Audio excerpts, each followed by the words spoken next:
शिक्षार्थियों, नैतिक शिक्षा की इस कक्षा में आपका स्वागत है। अब हम नैतिक शिक्षा के पाठ 17 डीएवी संस्थाएं नामक पाठ को पढ़ने जा रहे हैं। यहाँ सबसे पहले बात की हुई है शिक्षा के क्षेत्र में डीएवी के योगदान की, तो इसे आप नोट करते चलेंगे क्योंकि आपको मैं सिर्फ अब वही प्रश्नोत्तर लिखवा रहा हूँ जो प्रश्नोत्तर आपकी पुस्तक में दे रखे हैं। बाकी इंटरनल क्वेश्चंस के लिए आप पाठ को ध्यान से पढ़ें और ये जो वीडियोस आपको बना करके भेजी जाती हैं उनको भी ध्यान से सुनें। पिछले सभी पाठों के जो अन्य परिपथ या अतिरिक्त प्रश्न हुआ करते थे वो आपको लिखवाए जाते थे, परंतु अब इन पाठों के प्रश्नोत्तर मैं नहीं लिखवा रहा हूँ। क्यों नहीं लिखवा रहा हूँ? क्योंकि अब आप खुद इतने सक्षम हो गए हैं कि आप इन्हें देख सकें, ढूंढ सकें, पढ़ सकें। ऐसे तो आप पाठ को नहीं पढ़ेंगे, तो इसीलिए इसमें से बहुत से इंटरनल क्वेश्चन पूछे जाते हैं, बहुत सारे क्वेश्चंस, जैसा कि पाठ 16 में भी आपने पढ़ा था। अब सबसे पहला यहाँ पे लिखा गया है, आपसे प्रश्न पूछा जा सकता है कि शिक्षा के क्षेत्र में डीएवी का क्या योगदान है। तो शिक्षा के क्षेत्र में डीएवी के योगदान के बारे में पूरा पाठ है ये। इसमें से कुछ जो उचित पंक्तियां होंगी उनको छांट करके आप लिख देंगे तो आपके जो प्रश्न का उत्तर है वो सही हो जाएगा। अब यहाँ पे दे रखा है शिक्षा समाज का आईना है। प्रश्न पूछा जाएगा शिक्षा किसे कहते हैं, 2 अंक का। तो शिक्षा समाज का आईना है। अब यहाँ से शुरू करें, इसको नोट कर चलें आप साथ साथ में। शिक्षा समाज का आईना है, ठीक है। अब शिक्षा की क्या आवश्यकता है देखें। शिक्षा जन जागृति और समाज सेवा का संदेश देती है। शिक्षा क्या करती है? शिक्षा जन जागृति और समाज सेवा का संदेश देती है, ठीक है। हमारे जीवन मूल्यों की रक्षा करती है। जो हमारे जीवन के मूल्य हैं उनकी रक्षा करती है। देश की नैतिक, चारित्रिक, सांस्कृतिक डोर को भी शक्ति से थामे रखती है। व्यक्ति के सर्वांगीण विकास में महत्वपूर्ण योगदान देती है। तो ये सारे फायदे हैं शिक्षा के। तो आप इसे नोट करेंगे कि शिक्षा किसे कहते हैं और वह क्यों जरूरी है, शिक्षा क्यों आवश्यक है। जैसे आप भी पढ़ते हैं ना, आपके मन में सवाल उठता होगा हम पढ़ते क्यों हैं, ठीक है। तो शिक्षा जन जागृति, समाज सेवा का संदेश देती है, जीवन मूल्यों की रक्षा करती है, देश की नैतिक, चारित्रिक और सांस्कृतिक जो डोर होती है उसको भी शक्ति से थामे रखती है। कहने का मतलब कि हमारे देश की जो नैतिकता है, चरित्र है और संस्कृति वो बरकरार रखती है, वही है शिक्षा। और व्यक्ति के संपूर्ण विकास में बहुत सा योगदान देती है। इसको नोट करेंगे पूरा पैराग्राफ को आप। 30 अक्टूबर सन 1883 में स्वामी दयानंद जी के देहांत के बाद उनके आदर्शों को बनाए रखने के लिए एक विचार रखा गया। क्या विचार था वो? स्वामी जी ने जीवन भर स्वदेश, मानव जाति और वैदिक धर्म की सेवा की है, इसलिए हम उनके ऋणी हैं, उनके कर्जदार हैं। इस ऋण को चुकाने के लिए उनके नाम से एक स्मारक स्थापित किया जाए। अतः इसी उद्देश्य को सामने रखकर लाहौर में सन 1885 में दयानंद एंग्लो वैदिक डीएवी कॉलेज ट्रस्ट एवं मैनेजमेंट सोसाइटी की स्थापना की गई, जिसका उद्देश्य था हम एक ऐसी संस्था स्थापित करना चाह रहे हैं जिसमें वर्तमान शिक्षा प्रणाली के अवगुणों को त्याग कर केवल गुणों को ही ग्रहण किया जाएगा। संस्कृत और हिंदी की शिक्षा द्वारा शिक्षित और अशिक्षित वर्ग को और समीप लाया जाएगा। यानी कि जब इसकी स्थापना हुई थी डीएवी की, उस समय क्या था, संस्कृत और हिंदी भाषा पर विशेष बल दिया गया था। अंग्रेजी का तब कोई नामो निशान नहीं था। अब यहाँ पर प्रश्न पैदा होते हैं, स्वामी जी का देहावसान कब हुआ? 30 अक्टूबर सन 1883 में। और डीएवी की स्थापना के पीछे क्या उद्देश्य था, क्यों की गई इसकी स्थापना? क्यों की गई? क्योंकि उस वक्त ये विचार रखा गया, जो दयानंद एंग्लो वैदिक ट्रस्ट एवं मैनेजिंग कमेटी के जो मेंबर्स थे उनका यह विचार था, उनका उद्देश्य था कि हम एक ऐसी संस्था बनाना चाहते हैं जिसमें जो वर्तमान अभी जो शिक्षा प्रणाली है इसमें कुछ अवगुण है, कुछ बुराइयां हैं, उनको छोड़ करके, बुराइयों को हटा करके केवल गुणों को ग्रहण किया जाएगा। और संस्कृत और हिंदी की शिक्षा द्वारा शिक्षित और अशिक्षित, माने एक समाज में दो वर्ग हैं, एक शिक्षित है, एक अशिक्षित है, कुछ एक पढ़ा लिखा वर्ग है, एक अनपढ़ वर्ग है, उन दोनों को और समीप लाया जाए, अर्थात एक दूसरे के पास लाया जाए। पास कैसे लाना, ये नहीं कि एक घर के लोगों को उठा करके दूसरे घर में रख दी जाए, जी नहीं। पास लाने का मतलब उनके विचार मिल जाएं आपस में, वे दोनों एक दूसरे के विचारों को समझने लग पड़े।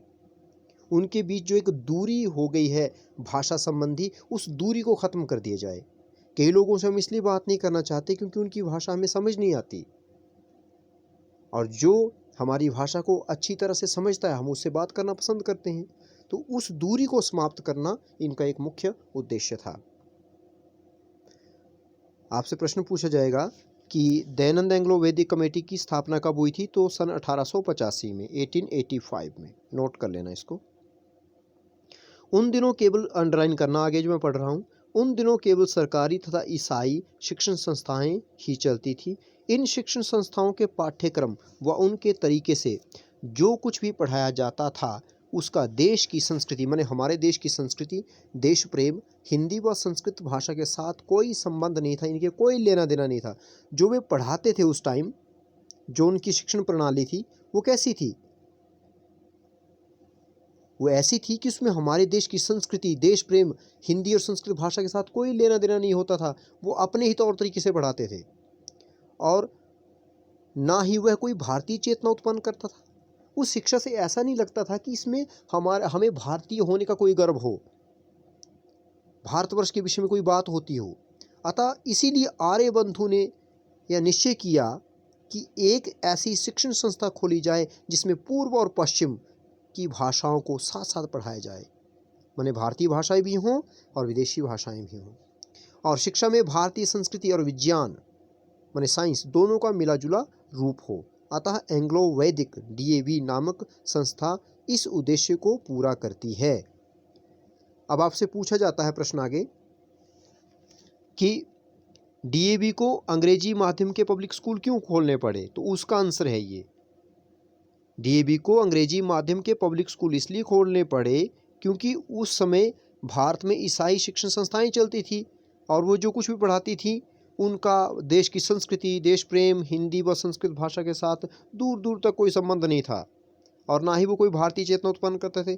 इसलिए आर्यबंधु ने अंग्रेजी माध्यम के पब्लिक स्कूल खोले और उन पब्लिक स्कूलों खोलने के पीछे क्या भावना थी, यह भावना थी कि एक ऐसी संस्था का निर्माण किया जाए जिसमें पूर्व और पश्चिम, यानी प्राच्य पाश्चात्य दोनों भाषाओं को साथ साथ पढ़ाया जाए, माने इंग्लिश भी पढ़ाई जाए, हिंदी और संस्कृत भी पढ़ाया जाए, और साथ ही शिक्षा में भारतीय संस्कृति का भी समावेश हो और विज्ञान का भी समावेश हो।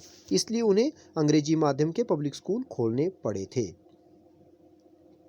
इसी के अंतर्गत इस संस्था द्वारा जो उद्देश्य रखे गए वे थे, पहला, ये उद्देश्य हैं संस्था के, क्या उद्देश्य हैं, हिंदी भाषा तथा उसके पढ़ाने का प्रबंध, वैदिक संस्कृति और संस्कृत भाषा के पढ़ाने की व्यवस्था, अंग्रेजी भाषा एवं विज्ञान की शिक्षा का पूर्ण प्रबंध, शिल्प द्वारा व्यवसाय की शिक्षा, माने ऐसा शिक्षण हो जिसमें व्यक्ति कुछ सीख सके और कुछ कमा भी सके। शिल्प, जैसे शिल्प कला इत्यादि, जैसे कोई भी काम, किसी भी प्रकार का काम करने में उसे सिद्धहस्त कर दिया जाए बच्चे को, उसे कहते हैं शिल्प इत्यादि। इन उद्देश्यों से स्पष्ट हो जाता है कि उस समय भी देशवासी राष्ट्र की उन्नति और वैदिक धर्म की रक्षा के लिए पूर्णतया सावधान थे। यही कारण है कि डीएवी संस्थाओं ने संस्कृत, अंग्रेजी, विज्ञान, गणित व अर्थशास्त्र के अनेक विद्वान पैदा किए जो बाद में बड़े बड़े उच्च अधिकारी बने। इसमें आगे लिखता है, इस संस्था के संस्थापक आर्य नेताओं ने शिक्षण संस्थाओं को चलाने के लिए 3 बातों की ओर विशेष ध्यान दिया। आपसे प्रश्न भी पूछा जाता है कि वे कौन सी 3 बातें थी जिनके प्रति डीएवी ने ज़्यादा ध्यान दिया, तो वे बातें ये हैं, इनको नोट करेंगे आप, ये 3 यहाँ पे लिखी हुई हैं। पहला हमारे पास दिया आत्मनिर्भरता, दूसरा है स्वार्थ त्याग और तीसरा है मितव्ययता, माने कम खर्च करके ऊंचे लक्ष्य की प्राप्ति। तो इन इनको आपको नोट करना और लिखना ही पड़ेगा।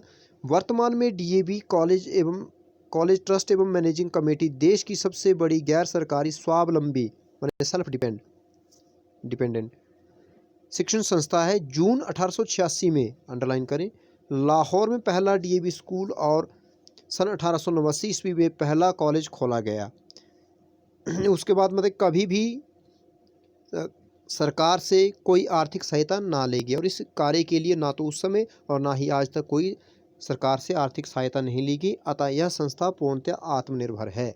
ये आत्मनिर्भरता का इन्होंने यहाँ पे विश्लेषण दिया हुआ है कि यह संस्था किस प्रकार से आत्मनिर्भर है। इस संस्था से जुड़े लोगों में त्याग भावना कूट कूट कर भरी है। यह है आपके पास स्वार्थ त्याग का, कूट कूट कर भरी है। स्वार्थ त्याग इस संस्था का आदर्श रहा है। आर्यजनों ने आजीवन सदस्य बनकर मात्र 75 रुपये मासिक या अवैतनिक कार्य करके इस संस्था की सेवा की।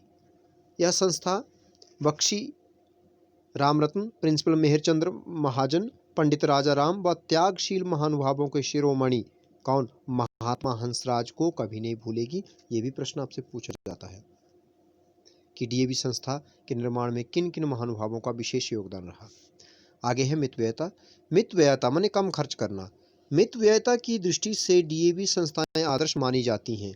जनता द्वारा श्रद्धापूर्वक दिए गए दान से आज भी बिना किसी फालतू खर्च की संस्थाएं अपने उद्देश्य को पूर्ण करने में सक्षम हैं। अपने इन्हीं गुणों के कारण आज ये डीएवी संस्थाएं शिक्षा के क्षेत्र में परंपरागत वैदिक शिक्षा के साथ साथ आधुनिक शिक्षा के क्षेत्र में भी महत्वपूर्ण भूमिका निभा रही हैं। अब शिक्षा के क्षेत्र में डीएवी का योगदान देखें आप। डीएवी प्रबंध समिति एक अनुपम संस्था है जो लगभग 900 गौरवशाली शिक्षण संस्थाओं का संचालन करती है। आज के कंप्यूटर व इंटरनेट के युग ने इन संस्थाओं के कार्य करने की गति व शैली माने तौर तरीके और स्पीड में क्रांतिकारी रिवोल्यूशनरी परिवर्तन किए हैं। करोड़ों रुपए के वार्षिक बजट से चलने वाली डीएवी शिक्षण संस्थाएं आधुनिकतम मॉडर्न इंस्टीट्यूट से संस्थाएं हैं। इन संस्थाओं में प्राथमिक, माध्यमिक, उच्च और उच्चतर विद्यालय तो हैं ही, साथ ही पब्लिक स्कूल, कला एवं विज्ञान के कॉलेज भी हैं। तकनीकी संस्थाएं, आयुर्वेद के कॉलेज, फार्मेसी, नैतिक शिक्षा संस्थान, उपदेशक विद्यालय व शोध संस्थान भी। शोध संस्थान का मतलब होता है रिसर्च सेंटर्स। केवल भारत में ही नहीं अपितु अमेरिका, अफ्रीका, यूरोप व एशिया में भी डीएवी संस्थाएं शिक्षा प्रसार व भारतीय संस्कृति का प्रचार कर रही हैं। तो आपको गर्व होना चाहिए कि आप ऐसी शिक्षण संस्थाओं में शिक्षा प्राप्त कर रहे हैं। कहता है भारत की बात ही नहीं कर रहे हैं हम, ये विदेशों में भी फैली हुई है डीएवी संस्था। अमेरिका, अफ्रीका, यूरोप व एशिया में भी ये क्या कर रहे हैं, शिक्षा का प्रचार प्रसार कर रही है और भारतीय संस्कृति का भी प्रचार कर रही है डीएवी संस्था। आगे लिखता है वैदिक व आधुनिक शिक्षा का संगम यह डीएवी शिक्षण संस्थान प्रत्येक विद्यालय में धर्म शिक्षक की नियुक्ति करता है और यज्ञशाला का निर्माण करने की प्रेरणा करता है ताकि भारतीय संस्कृति की जड़ें पक्की रहें। आज देश की सबसे बड़ी गैर सरकारी संस्था होने पर भी यह संस्था व्यापक रूप से शिक्षा के क्षेत्र में होने वाली गतिविधियों की पूर्ण जानकारी रखती है। यही कारण है कि आज के भौतिकवादी युग में जहां युवा पीढ़ी पाश्चात्य संस्कृति को अपनाने के लिए लालायित रहती है, माने पाश्चात्य संस्कृति को अपनाने के लिए आतुर रहती है, वहीं डीएवी संस्थाएं भारतीय संस्कृति का ध्वज ऊंचा रखने का प्रयास करती हैं। डीएवी संस्था ने पूर्व और पश्चिम के संगम से शिक्षा के क्षेत्र में अपनी जड़ें गहरी की हैं। इसी उद्देश्य के अंतर्गत सभी डीएवी स्कूलों में शिक्षा स्तर को समान बनाए रखने के लिए 8वीं और 11वीं कक्षा में परीक्षा लेने के लिए एक एजुकेशन बोर्ड बनाया गया है। दूसरी ओर एलकेजी से माध्यमिक स्तर तक माने 8वीं तक की पुस्तकों के प्रकाशन के लिए डीएवी प्रकाशन विभाग की स्थापना भी की गई है। तो शिक्षा के क्षेत्र में कितना बड़ा योगदान है डीएवी का, ये आप इससे ही समझ गए होंगे।